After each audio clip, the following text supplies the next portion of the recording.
이게 대출 받는 것보다 발언 끊는 게 더 힘든. 숫자 너무 많아요. 예, 부동산 경쟁이. 경제연구소 김인만 대표고요. 뭐 여러 가지 의견도 많이 주셨는데 제가 궁금한 건 이제 두 가지입니다. 하나는 정부의 세제 개편안 방향이 다주택자 규제, 비거주 1주택자 규제, 또 초고가 주택 규제로 이제 세 가지로 저는 정리를 하고 싶습니다. 초고가 주택 정의는 뭐 의견이 분분한데 뭐 50억 이상이 될지 분분한데요. 초고가 주택 최근에 서울 집값 상승이 15억 이하 중저가 아파트들이 신혼부부들이 많이 사면서 이제 집값이 올라가는데 초고가 주택 보유세를 올리면 지금 서울 집값이 문제가 되는 영역이 안정이 될 것인가가 저는 좀 걱정이 되는 부분이고요. 두 번째는 비거주와 어떻게 걱정이 다주택자들. 돼요? 네? 효과가 있겠냐 과연 그 말인가? 그러니까 15억 이하가 안정이 돼야 되는데 15억 이하 구간은 보유세를 많이 올리기 힘든 구간인데 초고가 주택을 때리는데 15억 이하 아파트가 안정이 될까 그 연관 관계가 몇 년 안에 효과가 나올지 잘 모르겠고요. 비거주와 다주택자를 때리면 결국 그분들은 세입자를 때리게 되는데 지금 전세 월세 난인데 세입자들이 맞았을 때 그러면 정부는 다주택 비거주 1주택자를 때렸을 때 전월세 시장 세입자 보호 대책이 지금 마련되고 있는지 제가 궁금하고요.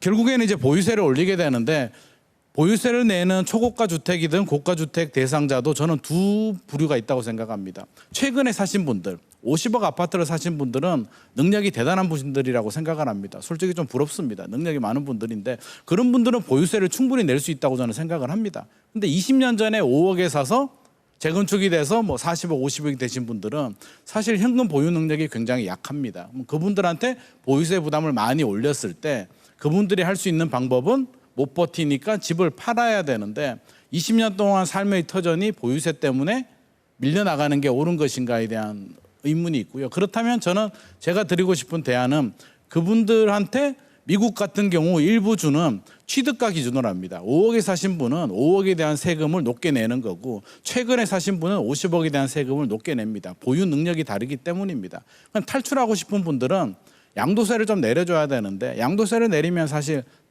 그 불로소득 논란이 있거든요. 그럼 무주택자들이 상실감이 큰데 제가 제안드리고 싶은 건 조건부로 서울 집을 팔고 지방에 고향에 뭐 미분양 주택을 사면 양도세를 면제를 해주든지 집을 팔고 금융계좌나 국민연금에 넣고 내가 장기간 키핑하겠다는 분들 양도세 면제나 감면을 주는 방법 아니면 10년, 20년 동안 임대료를 안 올리는 분들한테 감면이나 뭐 면제 혜택을 주는 방법 다양한 조건부로 탈출구를 좀 만들어주면 좀 좋겠다는 말씀 드리고 싶습니다.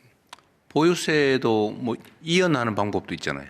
뭐 이연하는 방법도 있겠습니다만 이연은 결국에는 또 다 낼 건 내야 되는데 20년 전에 사신 분은 경제활동 대기업을 다니다가 지금 은퇴하신 분인데 앞서서 이제 1% 10억 얘기도 했는데요. 10억에 1%면 1,000만 원인데 1년에 보유세 1,000만 원 내기 쉽지 않거든요. 네, 알겠습니다. 이상입니다. 네, 우리나라의 이제 보유세 강화를 내리려 강화도 아니죠. 사실은 통상적인 선진국 수준으로 좀 하려도 한 3배는 올려야 된단 말이에요. 최하. 지금 3배를 올리면은 아마 거의 폭동 비슷한 상황이 벌어지지 않겠어요?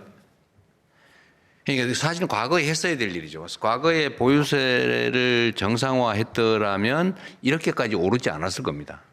사실은. 근데 이미 너무 많이 올라 버렸어요. 근데 내려가긴 너무 어렵죠.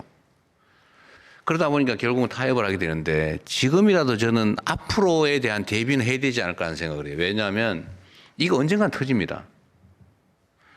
어느 세대에 누가 당할지는 모르지만 대한민국에 엄청난 충격을 주겠죠.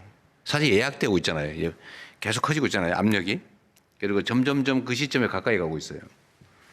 물론 뭐 잘 지나갈 가능성도 뭐 없지는 않죠. 그러니까 터질 가능성이 훨씬 더 크죠. 터지면 치명적입니다. 그래서 이거를 저는 이제 좀 정치적 손해를 보더라도 대비는 해야 되겠다는 생각을 하긴 해요. 근데 그게 너무 과하게 책임지기는 좀 어려운데 저는 이런 생각을 해봤습니다. 지금 종류가 다양하잖아요. 거주용 1주택, 거주용 아닌 1주택, 다주택 또는 1주택에서도 초고가. 근데 초고가의 다주택, 또 비거주까지. 이제 이거 차등 요소가 많잖아요. 그래서 여기에 기준점을 하나 만들면 어떨까. 통상적인 그냥 1주택을 기준으로 적정하게 그 보유 부담을 설정하고 여기에 거주할 경우는 일단 감하고 그러니까 비거주라고 가중하는 게 아니고 1주택에 대해서 기본을 정한 다음에 실거주 또 거주 용도일 경우에는 감해주고 그게 또 예를 들면 서민용 또는 중산층용이라 그러면 좀 보호하는 측면에서 또 약간 감해주고 이제 이렇게 좀 정리할 수 있을 것 같고 또 지방 이런 데도 또 배려해주고 지역적 요인을 고려하는 거죠. 그 다음에 이제 반대쪽 그러니까 가중 요소죠. 감면 요소 이제 가중 요소는 엄청 비싸다. 뭐 호화주택으로 분류되는 뭐 그런 거다. 아니면 다주택이다. 아예 그냥 진짜 명백한 투기용이다. 뭐 이런 경우도 가중 요소들인데 그것들을 좀 더하고 이렇게 해서 좀 단계적으로 차등을 두는 걸 지금 고민을 하고 있긴 합니다. 근데 그게 어느 정도가 적정할지는 사실 여러분들 의견을 좀 오늘 듣고 싶었는데 여러분도 어느 정도가 적정하다는 얘기를 하기 진짜 어렵죠. 그런 얘기는 사실 좀 듣고 싶고요. 또 한 가지는 이거 하나 제가 의견도 좀 여쭤보고 싶어요. 전세 대출 얘기를 제가 아까도 잠깐 물어봤는데 사실 대한민국의 주택 가격 중에서도 아파트 가격이 비정상적으로 폭등하게 된 경우가 여러 가지가 있죠. 예를 들어 부동산 전체적으로는 보유 부담이 너무 적어서 부동산 값이 많이 올랐던 거고 그 중에서 그 아파트 가격이 많이 오르게 된 것은 뭐 편리한 것도 있지만 이제 보호 정책이 너무 과중해서 오른 것도 있어요. 근데 이 중에 또 하나의 요인이 뭐였냐면 소위 전세를 쉽게 해준다고 서민들에게 지원을 해준다고 전세 대출을 거의 무제한으로 해줬던 겁니다. 이게 이제 왜냐하면 전세는 너무 쉬우니까 그럼 집값이 또 오르거든요.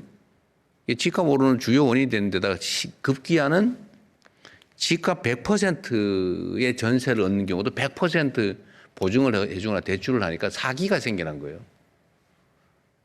원래는 집값이 한 60, 70%가 전세 가격이고 전세 보증금의 한 7, 80% 정도만 보증을 하든지 뭐 이렇게 대출하든지 해줬어야 되는데 집값만큼을 다 해준 거예요. 그냥 당연히 사기꾼이 생겨난 거죠. 예를 들면 집값이 원래 10억에 지은 건데 이거를 15억에 또는 13억에 지었다 그러고 13억에 세를 주는 걸로 하고 당연히 13억 대출이 되니까 먹고 이제 다른 집 사서 또 하고 또 하고 또 하고 돈 하나도 없으면서 막 수백 채 전세하면서 나중에 한 곳에만 문제가 생기면 다 문제가 돼버린 거죠. 이게 이제 전세 사기가 된 거예요.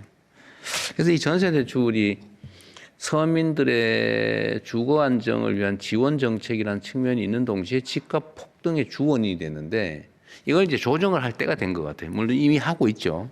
사실 뭐 대출도 엄격하게 비율도 낮추고 이렇게 지금 하고 있는데 요것도 여러분들 생각도 한번 듣고 싶어요. 예를 들면 이 방송을 보시는 국민들께도 말씀을 드리고 싶은 부분인데 이 전세 대출이 집값 폭등 또는 이 높은 집값 유지의 주 원인이기 때문에 이거를 확장을 하는데 좀 신중해야 된다.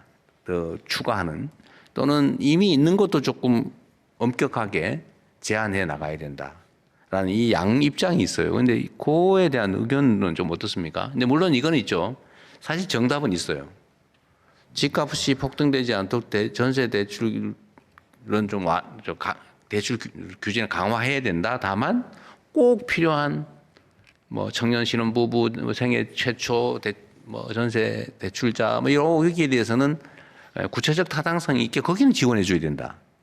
또 서민 주거에 대해서는 이렇게 아주 핀셋형으로 지원해 주고 일반적으로는 좀 낮추어야 된다. 이게 정답일 가능성이 많죠. 이 부분에 대한 의견은 어떻습니까? 이게 나 지금 전세 대출 받아가지고 더 큰 집으로 옮겨야 되는데 심지어 이런 경우도 있어요. 아까 제가 이혁원 위원장님한테도 말씀드려봤는데 왜 전세 이미 내가 집을 가지고 있는 사람한테 그 사람이 전세 얻는 걸 왜 대출을 해주냐 제가 물어봤잖아요. 그랬더니 결론은 아파트는 안 된다 그렇게 말씀하셨어요. 그러니까 보통 이제 비거주 1주택인데 아까 거주용 그런 수요가 있을 수가 있기 때문에 근데 대신 한도를 줄여놨습니다. 예전에 5억 4억 받았으면 한도를 2억으로 줄여놓고요. 그다음에 거기에다가 DSR 할 때 이자 상환도 부려놓고 근데 하여튼 뭐 줄이는 건 좋은데 제 생각은 이미 집을 가지고 있는데 이미 유주택자인데 그 사람이 딴 데 전세 얻는 거에 대해서 굳이 대출을 해줘야 되나? 라는 생각이 드는 거죠. 여러분들 어떠세요? 안 돼.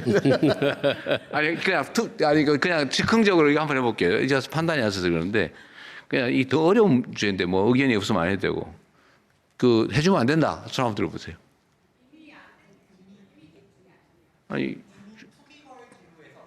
그러니까 안 되는데 그 외의 지역도 있잖아요. 예를 들면 투기 지역이라고 지정된 데 말고 뭐 일반 지역에 대출도 있을 수 있잖아요. 하여튼 낮아서 별로 의미 없어요. 필요 없다 그런 거예요.